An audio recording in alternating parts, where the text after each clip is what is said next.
Hey guys, tonight we're wandering into the Valley of Mexico. Don't worry, you don't need hiking boots for this trip. Imagine yourself standing high above the plateau, looking down at a patchwork of shimmering lakes. The water is like sheets of glass, reflecting a sky that seems to stretch forever. Mountains and volcanoes ring the horizon, and somewhere down there in the basin, people are figuring out how to survive in an environment that doesn't exactly roll out a red carpet. The air is thin, crisp, and just a little unforgiving. Can almost feel it catching in your lungs as you try to breathe deeply. And quick reality check, you probably wouldn't survive this place if you just parachuted in without preparation. The altitude alone would leave you dizzy, and that's before you even realize there's not enough farmland to feed a city. Good luck finding a Whole Foods out here. So before you get comfortable, take a moment to like the video and subscribe, but only if you genuinely enjoy what I do here.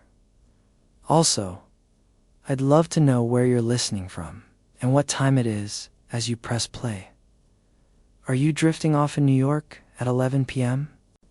Or maybe it's lunchtime in Sydney and you're about to doze off anyway. Now, dim the lights. Maybe turn on a fan for that soft background hum. And let's ease into tonight's journey together. You trudge forward, following faint trails through dry grasslands that give way to reeds along the water's edge. The Valley of Mexico isn't just one big puddle. It's a complicated patchwork of lakesides, fresh, some salty, some brackish. In between, Lake Texcoco sprawls in the center like a giant watery mirror, while smaller lakes hug its sides like Xochimilco and Calco. From up high, they look calm, but closer down, they breathe with life: fish wriggling, ducks splashing, insects buzzing their tiny symphonies. It's not just pretty scenery. The Aztecs, or more properly, the Mexica, as they called themselves, saw this land as opportunity wrapped in challenges. They wandered into this valley around the early 14th century, not exactly VIP guests. The choicest farmland, the lush valleys, the reliable rivers. The Mexica were latecomers, and no one was rolling out a welcome mat. In fact, some stories say they were pushed into the swampy, soggy lake margins, the sort of place other groups didn't want. Go live there, the neighbor said, probably with a smirk. And yet, you watch them look out over those waters and imagine something more. Where others saw mud, mosquitoes, and muck, they started plotting entire cities. Tenochtitlan, their great capital, would rise from these lake beds, literally floating in the middle of Lake Texcoco. And you, standing there, in the cool dawn mist, can almost hear the clink of stone tools shaping the future. A mainstream fact slides in here. Historians agree. The Valley of Mexico was one of the most densely populated regions in the world by the UHN. Time Europeans arrived in the early 1500s. Over 1 million people lived around those lakes, making it a buzzing hub of agriculture, trade, and ritual. Imagine Manhattan, but with canoes instead of taxis and pyramids instead of skyscrapers. But here's a quirky tidbit. Some chroniclers claim the Mexica used to wear strange protective gear against the intense sun. Smeared crocodile dung on their skin as a kind of sunscreen. Now, whether this actually worked or just made them smell like the swamp is up for debate. You step closer to the lakeshore, your sandals sinking into the soft earth. Birds take off. In flocks, white egrets, black ducks, even the occasional heron. Fish ripple beneath the surface, reminding you that this water is food, transport, and defense, all at once. But still, the question lingers. How on earth will these people feed a booming city when arable land is so scarce? Historians still argue whether the Mexica always had this floating garden idea in their back pocket, or if they improvised it out of sheer desperation. The traditional story is that necessity became the mother of invention. You can picture the elders sitting by the lake, frowning at their limited fields, until someone points at the water and says, "What if we just grow food?" There. It sounds ridiculous at first, like suggesting you farm on your swimming pool. But that little flicker of imagination would transform not just the city, but an empire. For now, though you feel the Valley of Mexico settling in around youth, the smell of wet earth, the cries of distant birds, the looming shape of volcanoes, like Popocatépetl, standing watch. This land is beautiful, yes, but unforgiving. And you're about to see how a people turned watery margins into the beating heart of their civilization. You're still standing at the lake's edge, squinting into the watery expanse that stretches out like a polished sheet of glass. The early sun hovers low, gilding the ripples in shades of gold and pink. A gentle breeze carries the smell of wet reeds mingled with something briny. You wiggle your toes in the mud and realize these lakes aren't uniforms. Some taste fresh, others sting your tongue with salt. Don't worry, you don't actually have to drink it. You imagine that Thames, the Valley of Mexico's lakes, were a strange family. Texcoco, the big sibling in the center, was mostly salty. Calco and Exocamilco, further south, had sweet, fresh water, perfect for farming and drinking. Zumpango and Zaltocan, to the north, were a mix, shallow and unpredictable. Together, they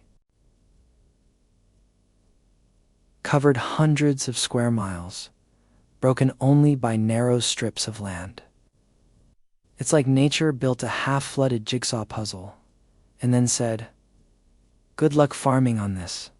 As you scan the surface, you spot flashes of movement, flocks of ducks paddling, fish darting in shallow glints, and long-necked herons standing like grumpy fishermen. The water isn't still, though red beds sway, and dragonflies dart over them like little helicopters. Imagine thousands of these shimmering insects buzzing while you try to nap it. An SMR nightmare, mainstream fact time. These lakes were the lifeblood of the entire basin. People fished tilapia, hunted waterfowl, and collected algae like spirulina, which they dried into little green cakes. Spirulina's making a comeback in smoothie bars today, but the Aztecs were munching it centuries earlier. It might have tasted like pond scum, but hey, protein is protein. You crouch closer to the water and notice the reeds, tall and hollow, bending in the wind. They're more than decoration. Locals cut them for mats, roofs, and even makeshift rafts. If you've ever tried lying on a straw mat and ended up itchy, you'll get the vibe.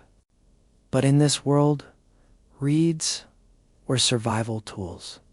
They tied houses together, cushioned canoes, and eventually, as you'll see, formed the bones of floating farms.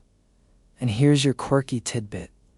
Some early Spanish chroniclers claimed that certain birds in these lakes were so fatty from feasting on algae and fish that they could be roasted without any oil or lard. They apparently self-basted. Imagine the Aztecs chuckling as their dinner basically fried itself. The lakes weren't always peaceful, though. Seasonal rains swelled them until they merged into a single watery sea. Then the dry season shrank them into patchy, cracked beds of mud. You can almost hear the sigh of farmers chasing the water line like kids chasing melting ice cream. Some scholars think this constant shift inspired the creativity that birthed the chinampas. After all, if the land won't stay still, why not build something that floats? Historians still argue whether the Mexica fully understood the ecological balance of these lakes, or if they stumbled into it by accident. Did they realize they were creating a self-sustaining system, recycling nutrients, and preventing soil exhaustion? Or were they just throwing mud at reeds and hoping corn would sprout? The debate drifts on like a canoe in the fog. You keep wandering along the shore. The sun's climbing higher, and the water's surface now sparkles so brightly you squint. A canoe glides past, slender, carved from a single tree trunk, paddled by a farmer with calm, rhythmic strokes. The canoe barely makes a ripple. Inside, bundles of reeds, a clay pot of water, and maybe a squirming fish or to rattle along. This isn't just transport, it's lifeline. Without canoes, life here would be like trying to commute in Manhattan. Without the subway pure chaos, you trail the canoe with your eyes until it slips into a reed thicket and vanishes. The lake hums again with silence, broken only by bird calls and distant drumming from a settlement you can't yet see. Something about these waters feels eerie. They're beautiful, yes, but also restless. You can imagine myths springing from this, the gods hiding beneath the surface, or the idea that the lakes themselves were alive, watching. People whispered that spirits lived in the waters, tugging at canoes, stealing offerings, or stirring storms. You shift uneasily, wondering if you've stepped on sacred ground. And yet, for the Aztecs, this was home. The lakes weren't barriers, they were foundations. They fished them, ferried across them, even carved little islands from them. This is the first true glimpse of the ingenuity to come. A city built not beside a lake, but in it, on it, with it. You close your eyes for a moment, hearing the slap of water against reed stalks, the soft swish of paddles, the calls of distant herons, and you realize this calm surface will soon carry an empire. You're still pacing the shoreline, letting the lake breeze tug at your sleeves. When it hits you, the real problem isn't the water, it's the land, or rather, the lack of it. You glance back at the growing clusters of homes and temples, wooden walkways stretching into the shallows, and you realize the Mexica aren't just playing house here. Their population is exploding. Babies are being born. Markets are swelling. Warriors are marching off to skirmishes and then returning, hungry. Every mouth needs feeding. But when you scan the basin, there's barely enough solid earth to go around. Much of the good farmland, lush valleys, fertile terraces, has already been claimed by other groups who got here earlier. They're not about to share either. If you've ever shown up late to a buffet and found only wilted lettuce left, you understand the feeling. Except here, Wilted lettuce doesn't just mean disappointment. It means famine, mainstream fact sliding in by the 15th century. Tenochtitlan itself housed somewhere around 200,000 people, making it one of the largest cities in the world at the time, bigger than London or Paris. Now imagine trying to feed that many on soggy marshes and scraps of dry ground. You'd need to import food constantly, and hauling sacks of maize across rugged mountains isn't exactly efficient. Something had to give. You imagine yourself trudging with a basket of corn kernels on your back, sweating under the midday sun, while traders ahead of you balance dried chilies, beans, or cacao. The strain is obvious, the math impossible. Too many people, not enough land. A recipe for collapsing, lest someone pulls a miracle out of the muck. Here's where the quirky tidbit drops in.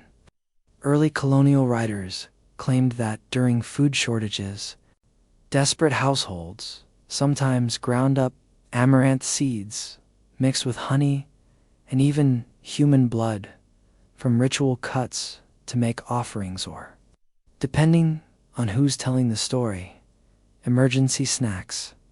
Think protein bars with a horror movie twist. Were they exaggerating? Maybe. Historians still argue whether these stories reflected truth or just Spanish attempts to paint Aztec rituals as shockingly alien. You keep walking, hearing the sounds of construction echo across the water. People haul stones into the marsh, trying to stabilize foundations for homes and walkways. Wooden piles sink into the mud. Reeds are lashed together, and platforms slowly emerge. It's ingenious, but you can't shake the thought, how long before this swamp city drowns under its own weight? And here's where the bigger issue bubbles up. The Aztec rulers knew that constant conquest couldn't fix everything. Tribute from surrounding regions brought in food, yeskaten, maize, kakabod. It wasn't enough to cover the daily grind of hundreds of thousands of citizens. You can conquer only so many neighbors before logistics bite back. The night air cools as you picture families hunched over meals, a bowl of steaming maize gruel, tamales wrapped in corn husks, beans stewed with chilies. It smells rich, earthy, satisfying, but also fragile. If crops fail or tribute caravans falter, that meal vanishes. Historians still argue whether the Aztecs were uniquely inventive in solving this puzzle, or whether they inherited techniques already tested by earlier cultures like the Ixocamilca, who had long experience with wetland farming.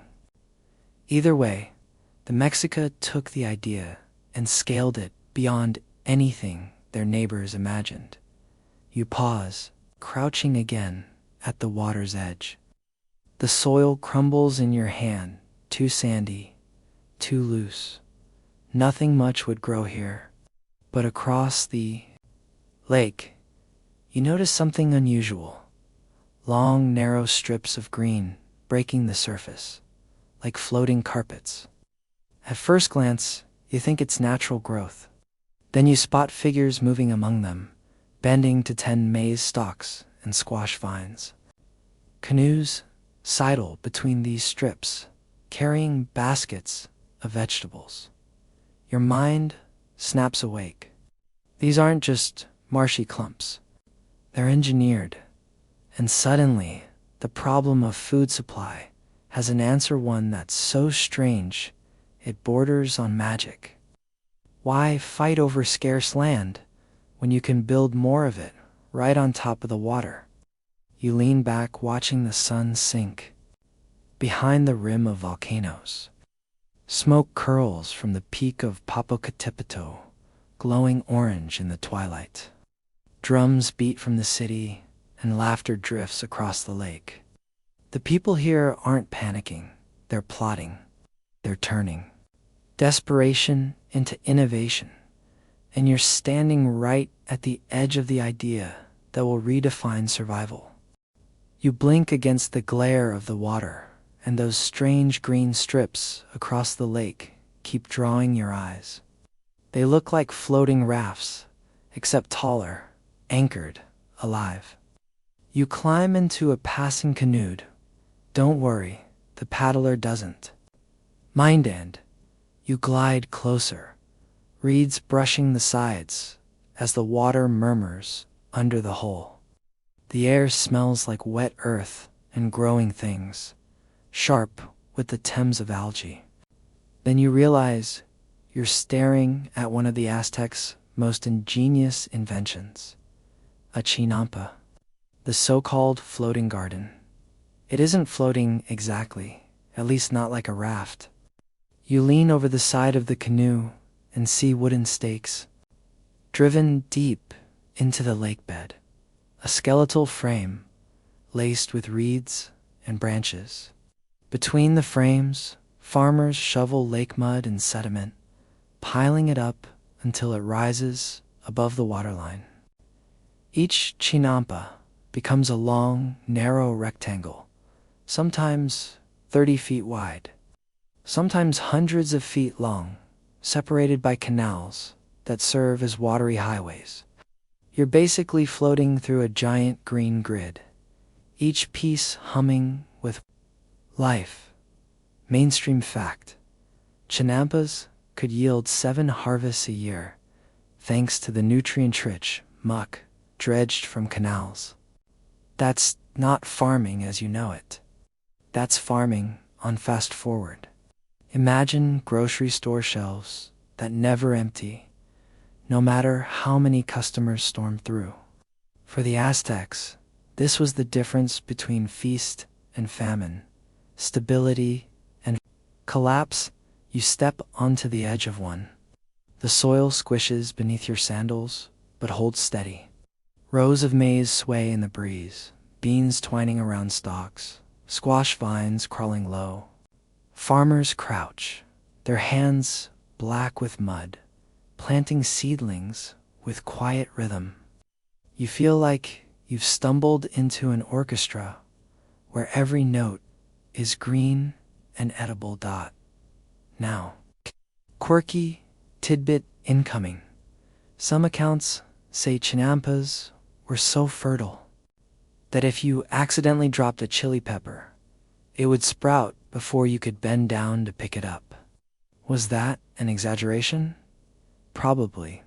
But it paints a picture of soil so rich it made gardeners look like magicians.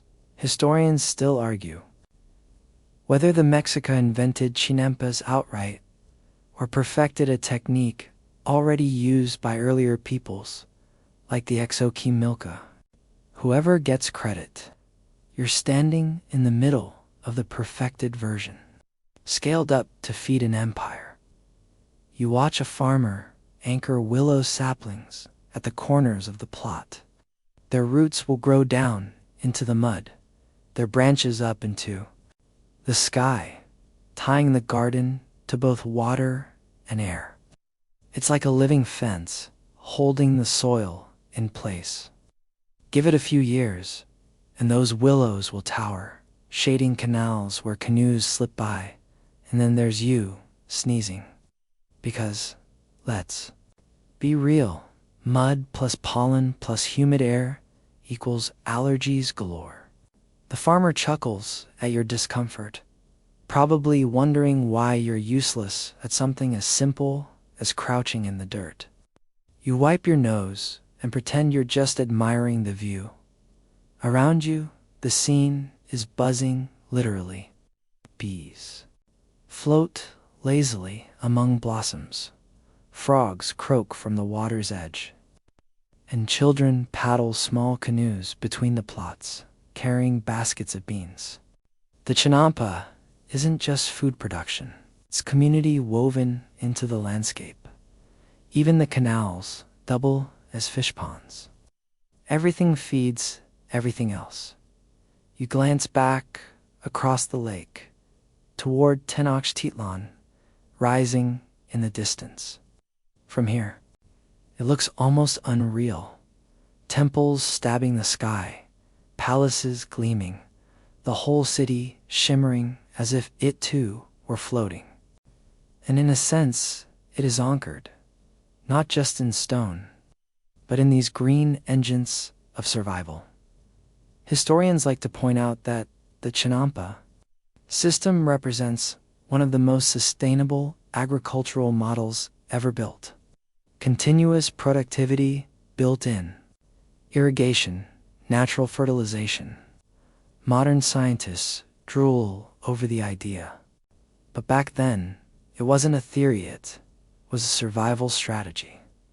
The canoe glides past again, this time carrying baskets piled with flowers, marigolds, dahlias, blossoms destined for markets or temple offerings. You breathe in their fragrance, sharp and sweet, and realize it isn't just corn and beans that grow here. It's beauty too. And as the evening light fades, you feel the mud cooling under your feet, the lake sighing around you. And you know the secret has been revealed. When land runs out, you simply make more of it.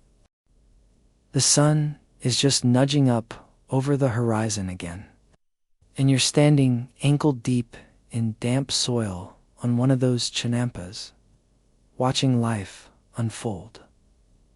The day begins early here. Before the city drums start thudding in the distance, farmers are already awake, paddling their canoes toward the plots. The mist hangs low over the water like a blanket that hasn't quite been pulled off yet.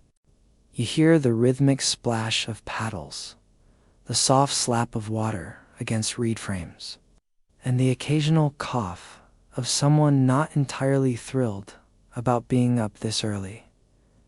A woman bends down to plant young maize, pressing the kernels carefully into the moist earth. A child trails behind her, scattering bean seeds that will climb the stalks later. Men tug at willow branches, weaving them into neat fences that keep the soil from drifting away.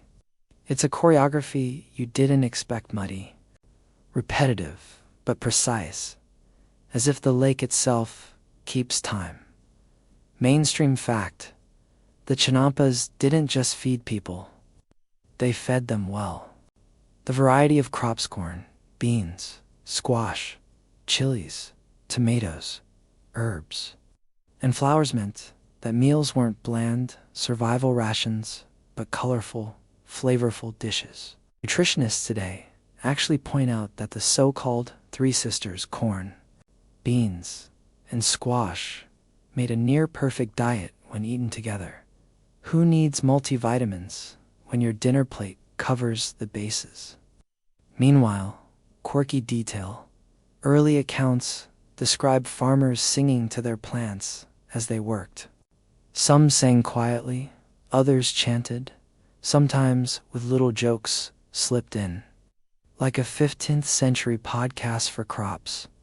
Whether the maize listened or not, you can't tell, but the farmers seemed convinced it helped. Honestly, if you're talking to your houseplants today, you're carrying on a very old tradition. You crouch, letting the mud squish up between your toes. It's cool and oddly soothing, except when something wiggles. A fat worm pops up, disturbed by the hoe. The farmer grins, plucks it up, and tosses it aside for a waiting duck. The duck quacks approvingly and waddles off, snack secured. On the chinampas is nothing if not interconnected. Historians still argue whether daily work on these gardens was idyllic cooperation or backbreaking drudgery. Was this the model of sustainable harmony, Or did it feel like an endless mud pit of labor? The truth probably lies in the middle. Sure, the system worked brilliantly, but you still had to wake up at dawn, shovel muck, and fend off mosquitoes. Romance wears thin when your ankles itch all day. The children of the farmers splash about in little canoes, ferrying tools from one plot to another. They giggle when the canoe tips a bit too far, sending ripples across the water. Parents scold, but you can see the faint smile in their voices. Work and play blurred together here. For them, canals aren't hazards, they're the backyard. As the sun climbs higher, you notice baskets filling with harvest, glossy green chilies, handfuls of amaranth, squash blossoms bright as gold. Farmers wipe sweat from their foreheads and load their canoes.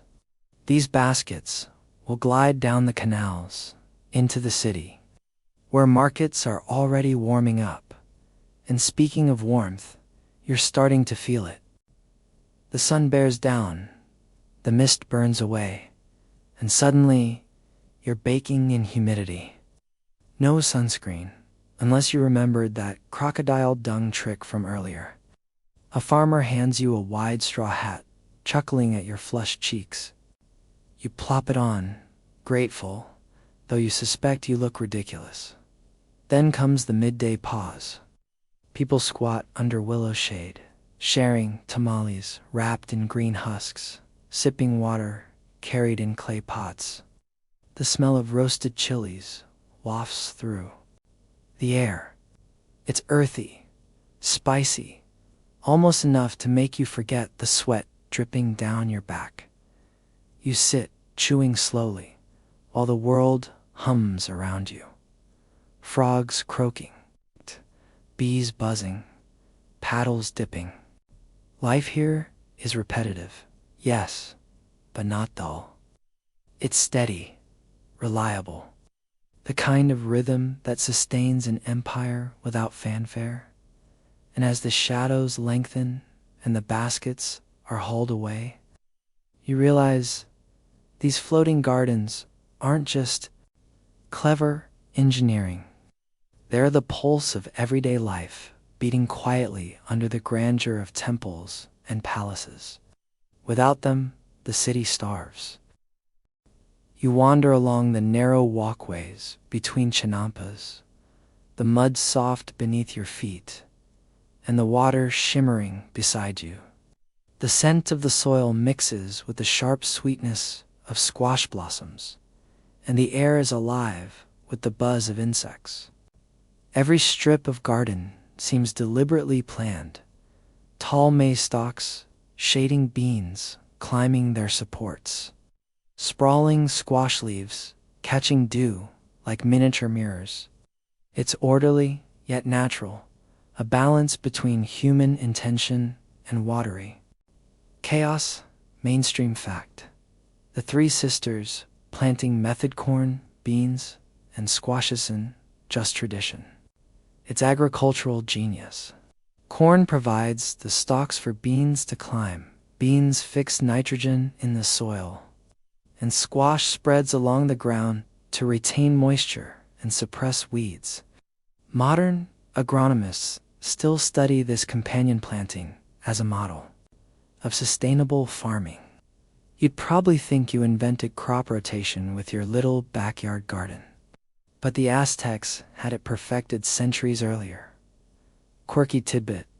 Some travelers claimed that if you stood quietly long enough, the squash leaves would snap back when touched, almost like a tiny reflex.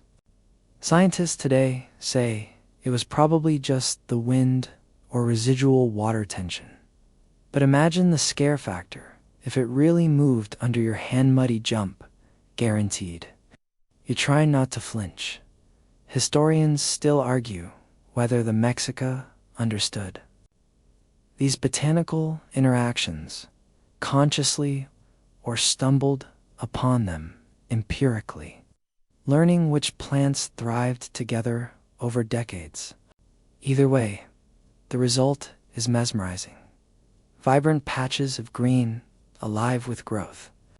All on top of water, you crouch beside a row of maize, brushing fingers along the stalks.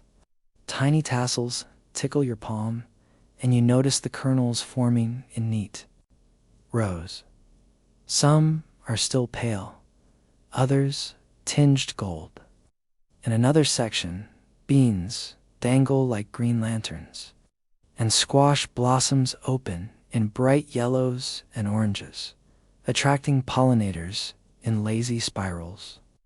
It smells intoxicating, earthy, sweet, alive. A heron skims the water nearby, looking for fish, while you notice tadpoles darting beneath the canal surface. It's a whole micro-ecosystem. Plants feeding people, fish feeding birds, water cycling nutrients. You try not to think about the mosquitoes plotting their own attacks on your ankles.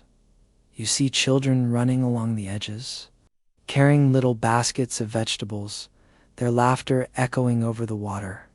Parents shout instructions, sometimes scolding, sometimes laughing along. The entire system feels simultaneously delicate and indestructible. Every part relies on the others.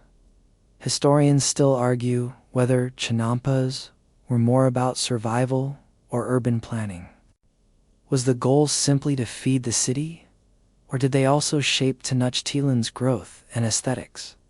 Standing here, you can see both utility and beauty, engineering and artistry combined. Suddenly, a farmer kneels near a tomato plant, examining leaves carefully. He plucks a few weeds, sprinkles a little sediment over the soil, and hums a quiet song. The tune drifts over the water. You imagine generations of these melodies, a living soundtrack to agriculture. It's not just planting, it's ritual, care, and rhythm. You pause to take in the panorama. Water, green gardens, distant city towers, and the volcanoes watching over it all. It's almost impossible to believe so much food can grow on water. And yet, here, it is proof that necessity breeds creativity, that humans will adapt to the strangest challenges when survival demands it. You pick a small, ripe tomato and taste it. Sweet, sun-warmed, and earthy. You've traveled thousands of years to get this bite, and it feels like magic, like tasting history itself. Every bite tells a story of observation, trial, error, and triumph. Even as the sun climbs higher and the air grows warmer, you'll linger, captivated by the rows of corn, beans, and squash stretching out endlessly. The hum of life, the quiet pulse of water, and the ingenuity beneath your feet remind you that this isn't just agriculture, it's civilization in motion. You drift along the canals, still mesmerized by the ordered chaos of the chinampas. When you start noticing the wildlife, some welcome, some less so. Herons stalk through the shallows, their long legs delicate and precise, eyes locked on the glinting fish below. Ducks paddle nonchalantly, occasionally pecking at floating vegetation. Frogs croak in rhythm, adding percussion to the watery orchestra. You try to step quietly, but every little splash makes you feel like you're disturbing a secret ecosystem. Mainstream fact: the Aztecs deliberately encouraged fish and other aquatic life to thrive in the canals. Tilapia, axolotl, and other freshwater species were abundant, providing both protein and natural pest control. Fish waste fertilized the chinampas, completing a remarkably efficient cycle of growth and sustenance. Modern aquaponics looks almost identical, proving the Aztecs were centuries ahead in sustainable food practices. Quirky tidbit. Some chronicles mention ducks that were tame enough to ride for short distances, though historians debate whether this was literal or just poetic exaggeration. Either way, you can't help but smile at the image of a tiny duck ferrying a child across the canal muddy, feathered chaos. You notice mosquitoes buzzing persistently. There's no ignoring them. They've clearly marked you as their next snack. A faint whiff of algae and mud mixes with the sweet scent of flowers. You slap at an itchy ankle and feel a little ridiculous, but the farmer next to you just chuckles. Life here is a constant negotiation between humans and nature. Every advantage gained comes with minor annoyances. Like insect armies, historians still argue whether the abundance of aquatic life was intentionally maintained or naturally self-sustaining due to the unique ecosystem. It's likely a combination. Mexica farmers observed and adapted, tweaking the balance without fully understanding every scientific principle. Trial and error ruled, but it works spectacularly. You glide past a section where frogs are sunning on lily pads. One jumps as you approach, causing a tiny splash. Nearby, children toss small fish back into the water, laughing as the creatures wriggle away. The canals aren't just practical. They're playful, social spaces. Some mornings, you'd swear the frogs coordinate a symphony just to show off. The herons stalk silently, then strike with lightning speed, catching fish before you even blink. It's brutal efficiency. You squint against the sun, imagining how the Mexica would have viewed these creatures, not enemies, not pests, but collaborators in the ongoing enterprise of survival. Every animal has its role, and each role feeds the city in its own way.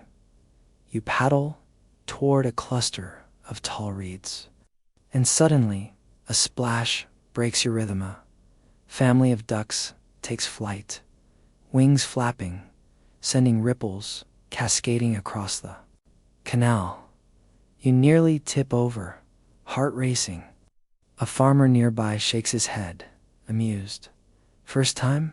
he asks, voice low over the water. You nod sheepishly. Quirky detail number 2. Some chroniclers suggest that axolotls were considered magical, possibly even kept as pets or spiritual symbols because of their uncanny regenerative abilities. You glance into the water, half expecting to see one wave at you. No such luck, but the idea lingers, like a whisper beneath the surface. Historians still argue whether the Mexica intentionally curated ecosystem partners, or if most of this was happenstance, discovered through centuries of observation. Your guess. They probably didn't care about labels. They cared about results. Food on the plate, fish in the canals, birds in the air. As the sun warms the water and mist evaporates, you realize that chinampas are alive in a way no ordinary field could ever be. They breathe, pulse, and teem with movement. Every insect, fish, and bird is part of the choreography. You step back on a narrow strip of garden, feeling the subtle sway beneath your feet, and marvel at how humans and nature have intertwined so thoroughly here.